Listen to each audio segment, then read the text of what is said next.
welcome back. So this is my second video in my Books for You to Love non-fiction segment. So without any further ado, let's get cracking.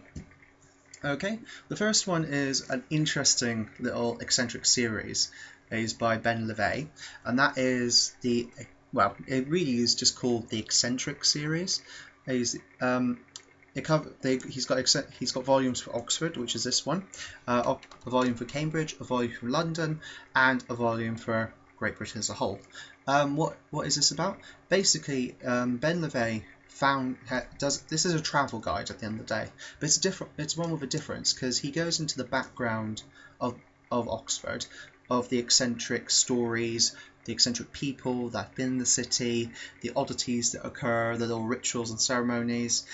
What he intends to do is give you, so when you use the travel guide here to go around and have a look at the city, you will end up going, oh wow, that's where that happened, or that's where this happened.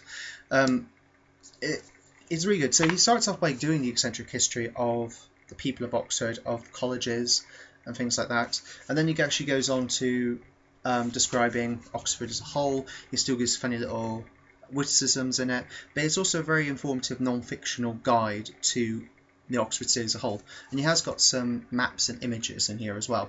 The reason this is about Oxford and the other places I mentioned is because this series focuses on those eccentric elements. So Oxford does have a lot of eccentric stuff in it, so does Cambridge, London especially, being the hub of the UK, and he did give one for Britain as a whole, so covering every part of the Isles. So if you really want to look into that part of British history, that part of the essence of what it means to be an eccentric Briton, then this series is perfect for that. I found it when I read this whilst I was travelling up to see some friends in Swansea. Of course I didn't finish it because it's a nice big book, but I found it quite informative and easy to read, and as an Oxfordarian, I didn't know half the stuff in there, so anyone that's not from Oxford, there'll be a hell of a lot of information in here. Oh, and there's mentions about current political figures, current celebrity figures like John Prescott, David Cameron, etc., and that adds a whole new spin, being not only looking at the past of Oxford, but also looking at modern times as well. So that's Eccentric Oxford, not Britain. The next one was a bit of an unusual find, and it's Rockhopper Copper, the book about Tristan da Cunha, the most remote inhabited island in the world. And this is the memoirs of the solitary policeman on the island that monitors the law, crimes, etc. It's the most remote. As I mentioned, it's the most remote inhabited. The people of Tristan da Cunha are British people. Well, it's a British colony.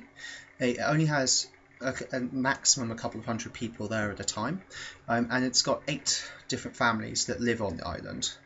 And it's so interesting just to see this microcosm of humanity, how they live, their history. There's a hell of a lot that actually happened in Tristan da Cunha in this small piece of the world than you would think.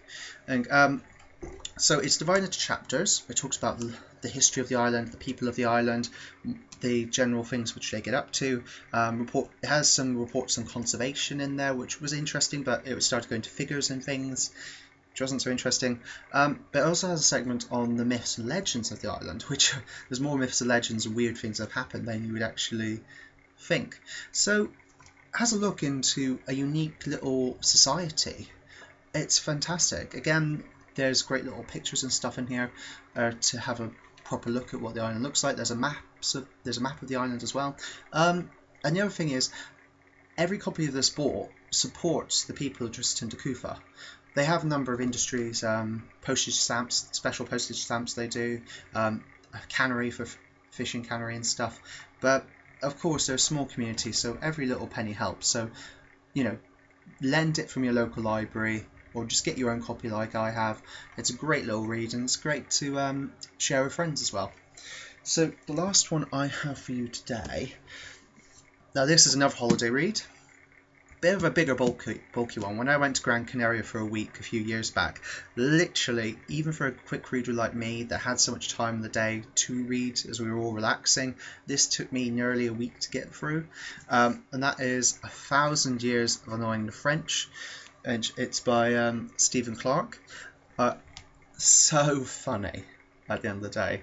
Absolutely hilarious. I didn't realise just how bitter and over the top the relationship between the French and the British have been. I didn't realise the whole level of connection both sides of the, the mini what's it called? Not canal, channel. Sorry, of the channel have been. Literally gives you a great eccentric background as well into certain famous political figures, their relationships with each other and such. And it goes all, as it says, 1,000 years, so it goes all the way from the beginning of the Anglo-French relationship up to modern days, and how, unfortunately, we British actually still keep raising our finger, shall we say, to the French constantly. Like I said, it's a great holiday read. It's a lot more narrative and put together, and it flows all together, so it's a bit harder to just stop somewhere and put it down as a chapter by chapter book than the ones I've mentioned previously. But that's countered by the fact, look how thick it is. Literally, there's so many great little facts and hilarious little anecdotes in this book that it will just keep you going for absolute ages. So you definitely get your money's worth reading this. So yeah, that's my 6 little non-fiction books that I've done these reviews on. If you guys have read any of them, or if you are going to read any of them and you want to let me know what your thoughts are on them, please do. I will keep my eyes open for any more great little factual books for you in the future, and I'll get back to you. I might make a part 3 even. Okay, see you soon.